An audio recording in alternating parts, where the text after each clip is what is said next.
si Leni Robredo. Kung makita ninyo mga kababayan, ayan. Ito yung mahirap kunin ni Sarah. Oy, Lula Mayang, maraming salamat sa 24 Canadian dollar super sticker. Thank you so much po, Lula Mayang. Naku, naninilaw, nagigreen tayo. May mga sasakit na naman dibdib dyan. Eto, kita nyo si Leni Robredo. Alyansa ng mga senador ay ipinopromote ni Leni. Ini-endorso ni Leni. Tignan mo.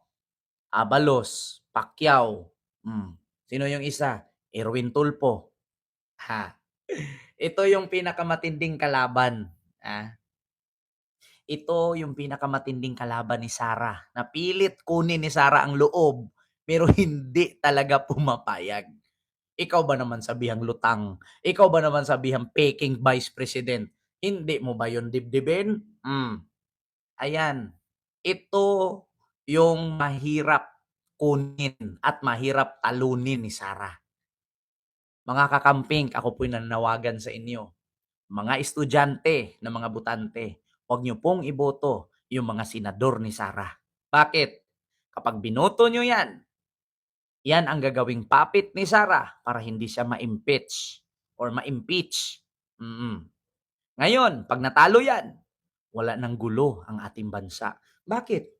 Yan lang naman ang sigaw ng kakamping noon. Magkakaisa, magkakasundo, magsasama-sama. Bakit kailangan natin ng gulo? Ba't hindi na lang tayo magkaisa?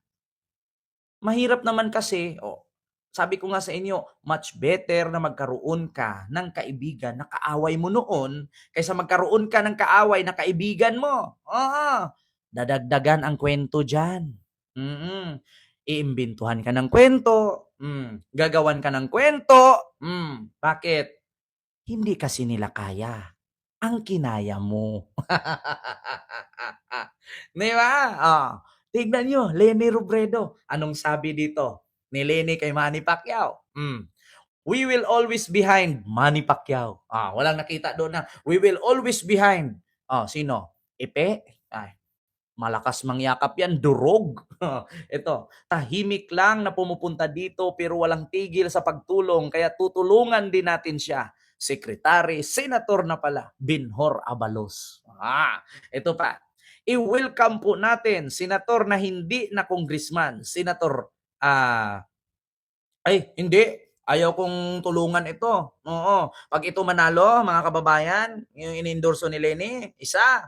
Pag ito manalo, ubos lahat ng simbahan ninyo. Magiging iglesia ni Cristo yan.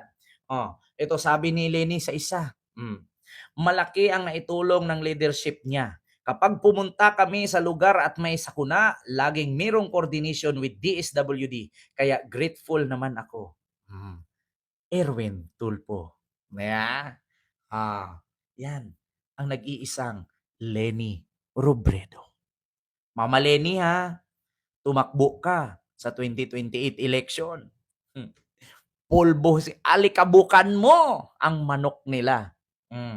Tandaan mo, Mama Leni, yung pinagyabang nila na 32 million. Ito record ito. I will tell you frankly and sa totoo lang tayo. Si Leni Robredo tumatakbong Vice President. 16 million yan, sulid. Si Leni Robredo tumatakbong President. 16 million yan, sulid. Totoo yan, mga kababayan. Hindi nawawala ang 16 million na boto ni Mama Leni Robredo. Ayun, maraming salamat Marifis Life in Canada. Thank you so much po sa iyo, ma'am, sa iyong 20 Canadian dollar super sticker. Thank you so much po. Naku, naninilaw tayo. Tandaan ninyo, hindi binibitawan si Mama Leni. Di ba? Ma'am, Sunfire, hindi ko po alam. Totoo yan. Hindi bumababa sa 16 million ang boto ni Leni.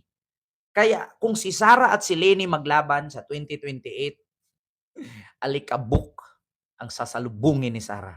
Maniwala kayo sa akin. Mas gustuhin ko pa nga Leni Robredo BBM Malay natin. Malay natin, Vice si BBM President si Leni. Nako. Or Vice si Leni, or President si Leni, Vice si Romualdez. Ay, nako, sabi ko sa inyo. Diyan naman natin malalaman eh. Yung nagsasabing tambaluslos, siya yung tambalustay. Yeah. Sabi ko sa inyo mga kababayan. Mm. Mama Leni tayo. 2028. Ako mismo, mangunguna. Mama Leni Robredo. 2028. Leni Robredo. Di bali ng lutang. At least, hindi kawatan. Si Leni Robredo naging mayor, walang confidential fund. Si Leni Robredo naging vice president, walang confidential fund. Hindi katulad ng iba dyan. Bilyon-bilyon ang confidential fund. Wala namang kwenta. Di bali ng lutang, basta hindi kawatan. At least yung lutang, pag ginising mo yan, Mama, mamaya na yung isipin yung para sa pamilya. Yung bayan muna. Ay, oo pala. Thank you, anak. Pero yung kawatan, Mama, ba't nakangiti ka? Siyempre, malaki ang pera natin.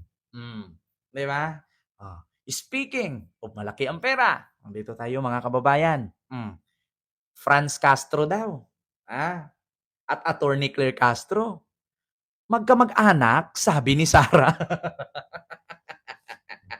Ito yung totoong fake news, mga kababayan. Totoo po ba, mga kababayan, na si Representative Franz Castro at si Attorney Claire Castro magkamag-anak daw, sabi ni Sarah? Di ba? Gusto niyo maging presidente. Fake news. My God. Fake news. Di ba? Ito, basahin natin. Mukha ni Sarah yan sabi dito. Whether magkamag-anak kami o hindi ni Yossi Claire, that is not the issue. VP Sara Duterte should be accountable on what you did to the millions of funds. Di ba? Millions of funds entrusted to you by the people. Di ba? Dito si Sara asar na asar eh. Kasi kahit anong birasan niya, hindi mawawala ang confidential fund. Alam mo, Fiona, hindi na mawawala sa utak ng taong bayan yan. Nakaukit na sa history yan eh. Ikaw yung vice presidente na queen of confidential. Alam nyo si Janet Napoles, kahit baliktarin ang mundo, hindi ko makakalimutan yung PDAP queen eh. Hindi ko makakalimutan yung PDAP queen. Si Sarah, hindi ko rin makakalimutan. Confidential fund. Diba? Whether ba magkamag-anak kami o hindi, should be accountable on what you did to the millions of fund entrusted to you by the people. Di ba? Do you owe to the people with honest and integrity? Huwag kang mag-asal pusit. Di ba? Ito Do your oath to the people with honesty and integrity. Huwag kang mag-asal pusit. Di ba? Mga kababayan, huwag ka daw mag-asal pusit. Sir Ken, kamukha mo si Sarah. Okay lang, mga half kami eh. Pero may utak ako, siya wala. Ito na. Ito naman, si Attorney Claire Castro naman, sumagot. Siguro ito po yung nakakalungkot. Bilang isang vice presidente, dapat na manood po siya ng mga press briefing. Niliwanag ko na po iyan. Minsan at alam niyo po iyan. Ang patungkol sa nasabing relasyon namin ni Representative Franz Castro. Sabi ni Attorney Claire Castro. Sinabi ko po na kami po ay hindi magkamag-anak. Hindi magkamag-anak. Magkapareho lang po siguro ang surname.